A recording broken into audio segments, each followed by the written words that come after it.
Hello and welcome to episode 158 of my podcast all about knitting and crochet and my yarn shop here in Wiesbaden, Germany. I'm Kiko and today is October 3rd, 2022. And yes, it's actually episode 158, just in case you remembered that I said 156 last time.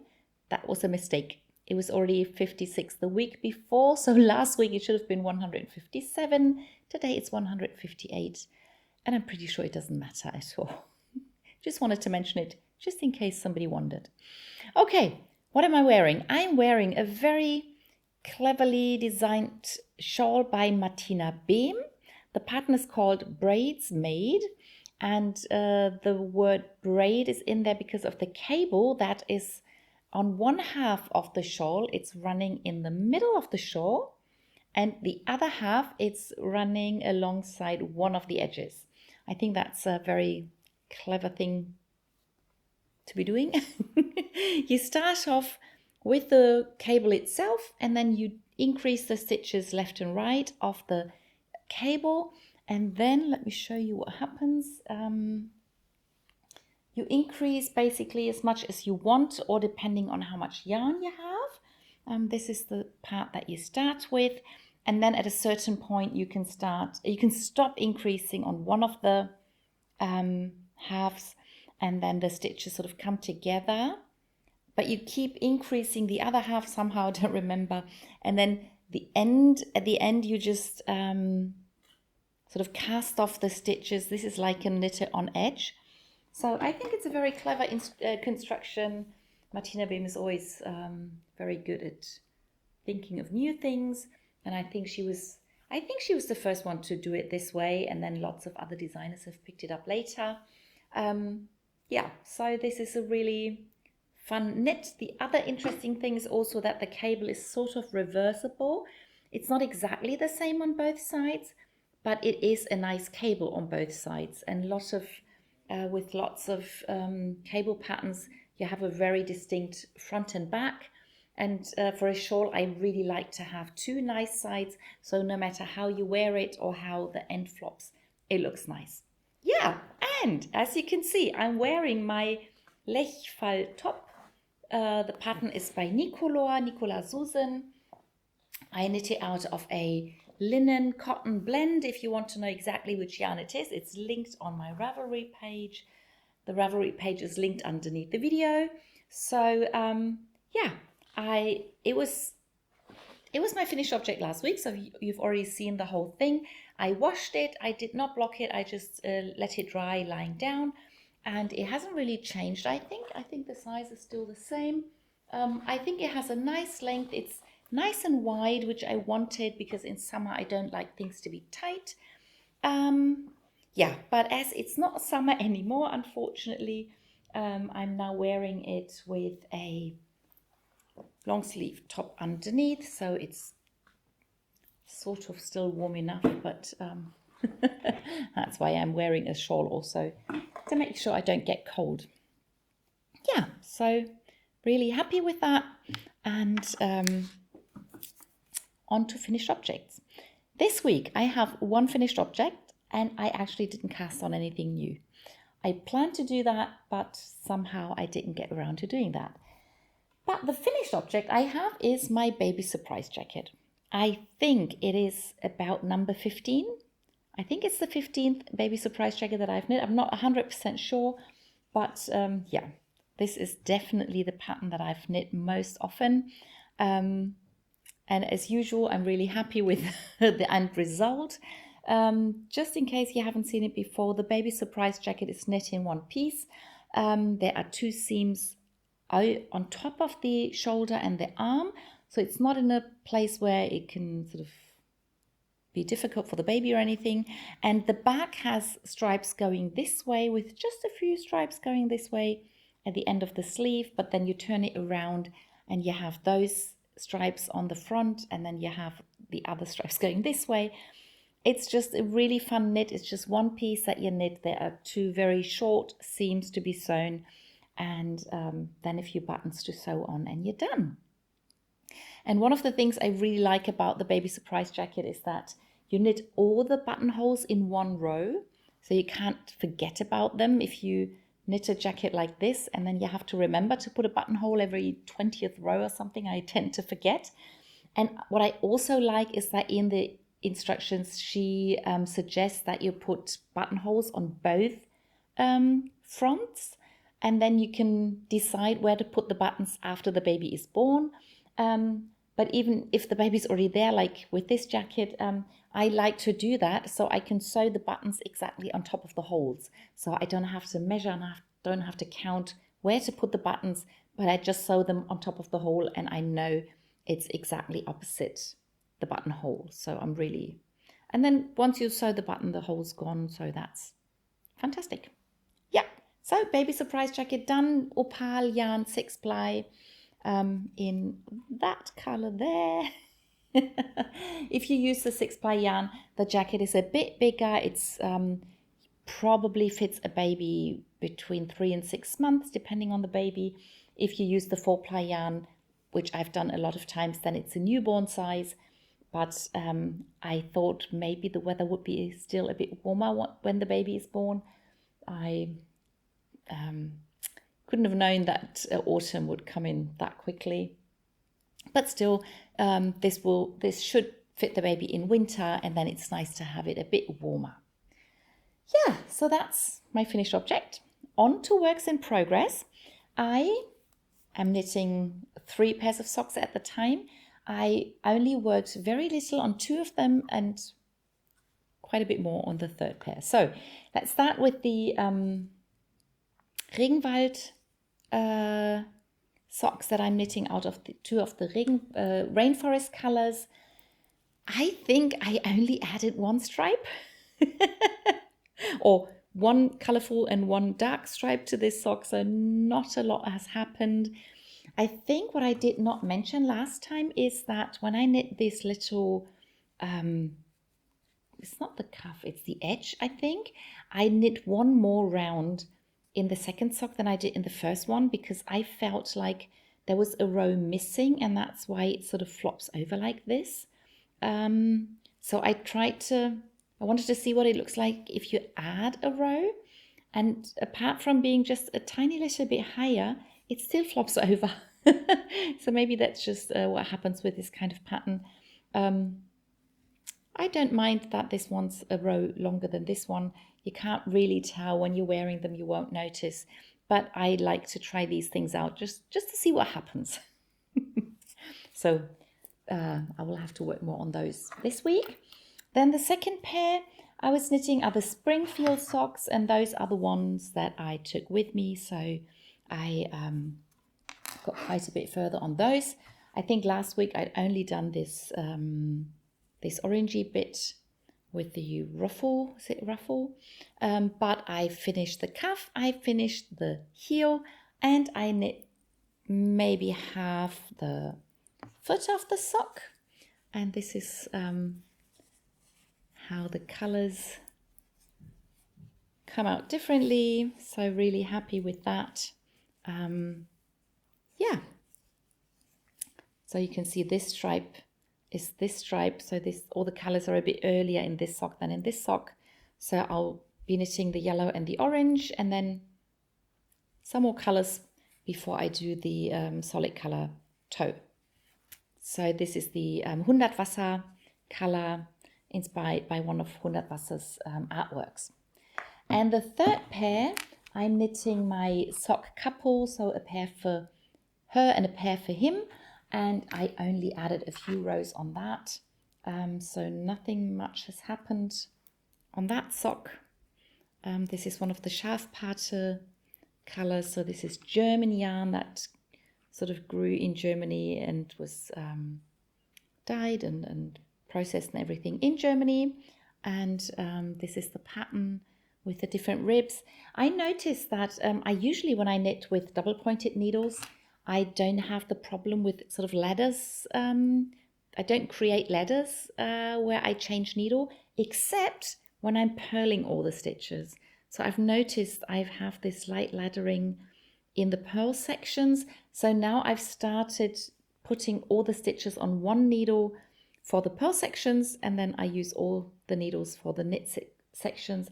And I am thinking about knitting the second sock on tiny circulars, just to make sure that doesn't happen. Yeah, so these are the socks that I'm working on. Then the next project that is sort of sock-like are the mittens that I am knitting. I forgot to bring the book, but I was given the book by the publisher for free, so I can talk about it here. I showed it in detail last week if you are interested, if you didn't catch that video. And I had finished the first mitt last week, but this week I've also finished the thumb. So the first mitt is done except for weaving in the ends, and I'm really, really happy. You can tell I like those colors, can't you? As well, the whole mitt is a bit big because there are lots and lots of stitches. It's the same for the thumb. I don't think that's a problem because I'd rather have the mitts too big than too small. I think things keep you warmer when they're slightly bigger than when they're too tight. And you could even wear another pair of gloves underneath if you wanted to when it's really, really cold in winter. So the pattern sort of runs up this side of the thumb. It's a bit off center on this side, but I don't think that's a problem. And as well as with the last sock that I showed you, I don't really have letters on this mitten from knitting with double pointed needles, but I feel that the floats, they tend to be a bit tight where I had the needle change. Don't think you can tell, but it's just what I felt. And so I decided to knit the second one on the tiny circulars. I'm using chiaogoo needles. I have this set with the sock needle set. Is it called that? I think it's called mini circular set or something, but I love them. They're really, really good. And so I started the second one. It starts down here, and this time I'm going to knit this bit exactly the same, and then when I come to this pattern I want to switch the colors just to see what it looks like, and because that was the way I originally wanted to knit the mitts, and then I will have one this way and one that way, and then I can decide whether I want to do two more or just wear them mismatched. I wouldn't mind doing that. Oh, by the way, this is alpaca sock yarn, and the light color is opal sock yarn. That's the mitts. Then my next project out of sock yarn, small project out of sock yarn. This is a hand dyed color by Wolldackel. It's their Aniva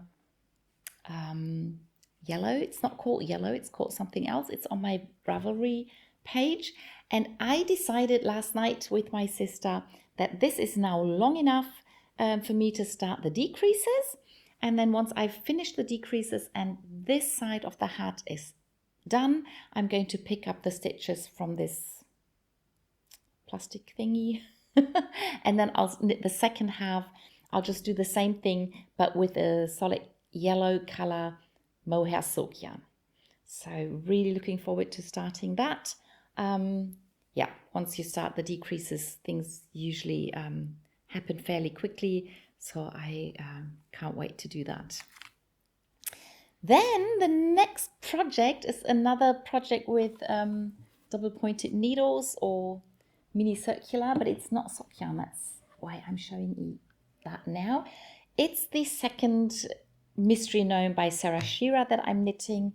I still don't know whether the mystery is has been revealed, but I showed the gnome last week, so I don't think you want to close your eyes, but if you want to, you could. I had already finished the hat last week. I finished the main part of the body, and I actually knit until the dark yarn was gone. So I just managed to do the purl round, and this is all I have left from the dark yarn. And then I'm doing the bottom of the gnome in the light yarn, and I was knitting away on the bottom, and then I realized that before I finish the bottom, I have to stuff the gnome. And because it's that huge, I don't think I'm going to put the normal stuffing in, because then I can sort of put a whole bag of stuffing in that. And she gives several options in her pattern for the huge and big gnomes, what you can do so you don't have to put loads and loads and loads of stuffing in there.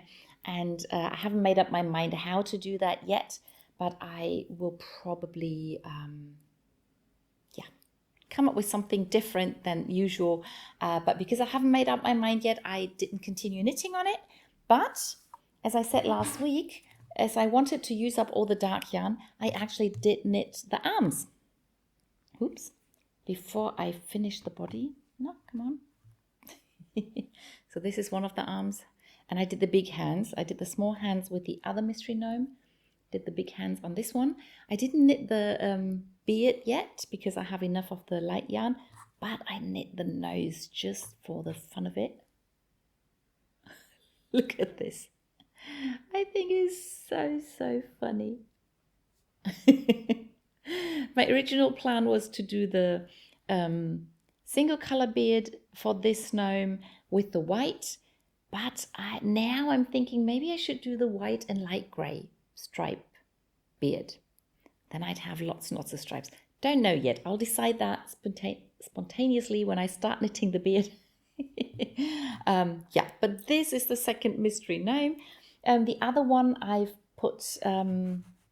sent in this form that you have to fill out if you take part in the Year of Gnomes, which I'm doing. So this year I've knit a gnome every month.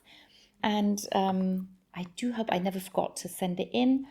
And so I'm not really stressing with finishing this one. But I do want to get it finished and I can't wait to put it next to all my other gnomes on the shelf. Yeah, so that's that. Then the next project is the one garment I've been knitting on last week. I did not knit on the gnome pullover, even though I do want it to be finished. Somehow I didn't get around to working on it, but I worked on my vest that I'm knitting out of the Cocoknits book. It's the Cashsilk by Lana Grossa. It's a fairly big yarn, so it does knit up fairly quickly. But I don't think I put too much work into it. Not quite sure, but I don't think I'd started the last ball of yarn last week. And I've maybe knit half of it. Don't know. So it still looks probably quite the same that it looked last week. I do want to get it finished now. It was supposed to be a light and small summer jacket. It's not summer anymore, but I don't want it. I don't want to leave it till next summer, so I will make sure to finish it. I already sewed the stitches on one of the sleeves just to see what that looks like. I have to do the same on the other one, so you can still see the stitches that I just put on the safety pin. And otherwise I will completely finish up this yarn, and I have a bit of a leftover from one of the fronts, and I can use that to finish the row and cast off. I don't think there's any ribbing or anything. Maybe I could cast off using an I-cord, so it's sort of mimic this look. Maybe I'll do that. I'll think about it. Okay, so that's that. Then now I'm showing you both the shawls I'm working on. I did not show them last week because I hadn't knit on them during my holiday, but I made sure to knit on both of them last week. Oops, let me just pull on the yarn a little bit. This is the High Sierra Shawl by Romy. Both shawls I'm working on were designed by Romy from Romy Designs. Rosemary Hill, I think is her name. And this pattern is part of a Craftsy class. So when you get that class or you have access to Craftsy, you can knit this shawl, and it's a modular design. So you start with this single color triangle, then you have 2 color stripes, and then there's a lace pattern on this side and then a lace pattern on that side. And I started knitting the lace pattern on this side. Didn't do too much, but the rows do get longer, so it does take a bit longer to finish a row. But I really like the way the lace patterns are sort of move from one side to the other with the stripes in between. Love the combination of the red and the black. It's the, what's the yarn called? Keep forgetting. It's Juniper Moon Farm Findley. It's a beautiful lace yarn. It's half wool, half silk. And I can't wait to wear this. It's so soft and yeah, perfect. Perfect for a shawl. Okay, so that's that. And then the other shawl is called Chevrione. It's part of one of her 7 Small Shawls ebooks that I almost always buy. I think the only ebook I didn't buy was when she worked together with American yarn dyers. Sorry. And I knew I wasn't going to get the yarn, so I didn't buy the ebook. Let me just get a sip of tea. Something in my throat.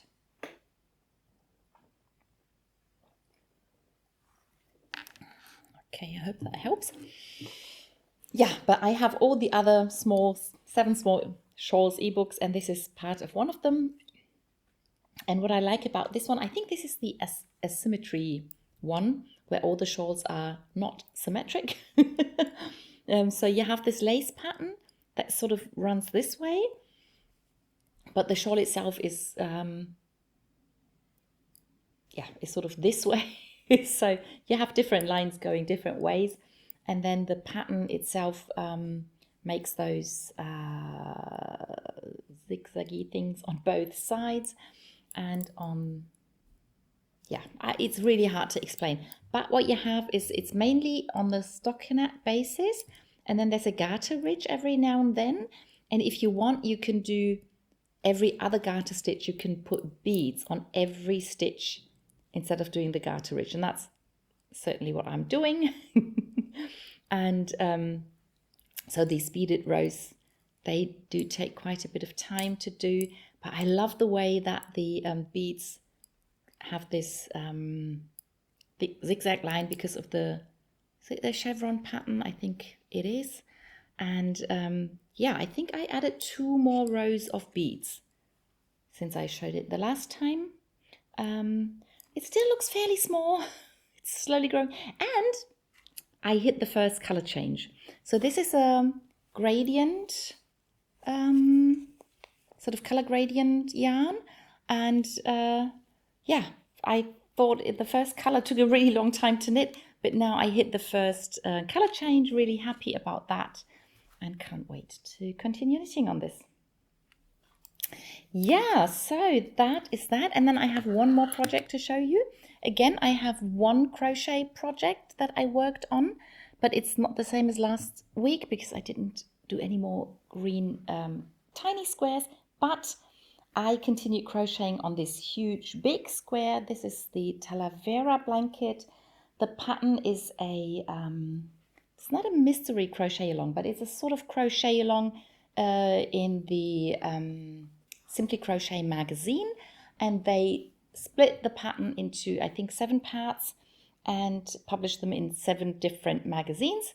I think I now have all but one of the parts of the pattern, but this is probably this is the 5th. I think it's still the 5th part of the pattern. I already have the 6th part, and then the 7th part I'm waiting for. It's probably going to arrive this month. Yeah. So I only added 2 rows, but these are really, really long rounds. So this is what the blanket looks like at the moment. Yep, still very happy with it. It's getting quite a bit heavier. And the last 2 rounds were both crocheted in white. And the first round was just a very simple one. But with the last round, I did these, I think it's front post stitches. And they will continue, I think. And they will later sort of look like the stem for a flower. I think it's a bit like... I think it's going to be a bit like this bit of the pattern, just with longer stems. So I'm really looking forward to doing those, and I definitely want to finish those flowers. And then after that, I'm not really sure I'm going to finish the whole pattern because it might just get a bit too big. I don't know, but maybe I will, but maybe I won't. But I'll definitely finish this part of the pattern with these flowery things. And I think there will be different colors for those sort of flower buds. And so there'll be different heights. And I will finish both of those, and then I will see if I still feel like crocheting those huge rounds, or whether I will decide it's big enough to be a baby blanket, and we'll see. Maybe I'll make it bigger and I'll keep it. I don't know yet. Yeah, but that's the last project that I can show you. Just one word about the knit along that we're doing. We are knitting or crocheting squares to be donated for a German event happening in Darmstadt. And I'm not quite sure whether I ever mentioned on the English videos what the squares are going to be used for, but 4 of those squares will be sewn together to make little blankets that are 1 meter by 1 meter, and they will be laid out in Darmstadt in a public square to draw attention to the topic of violence against women. And then the blankets will be sold, and the money will be donated to one organization in Germany that's called Wildwasser, who help women, and then the other part is going to be donated to a it's called Hilfsfonds for a women's house in Darmstadt. Difficult to explain, but I said something wrong last week in the German video, and as I said, I'm not sure whether I ever mentioned it here, but I know that some of you are living in Germany, so you might be interested, and you could send your own squares to the organization. It's linked under the video if you want to do that. And now I've set the correct place where the money is going to be donated to. Yeah. So that's all I have to show you today. I hope you enjoyed the video, and I'll see you in the next one. Bye!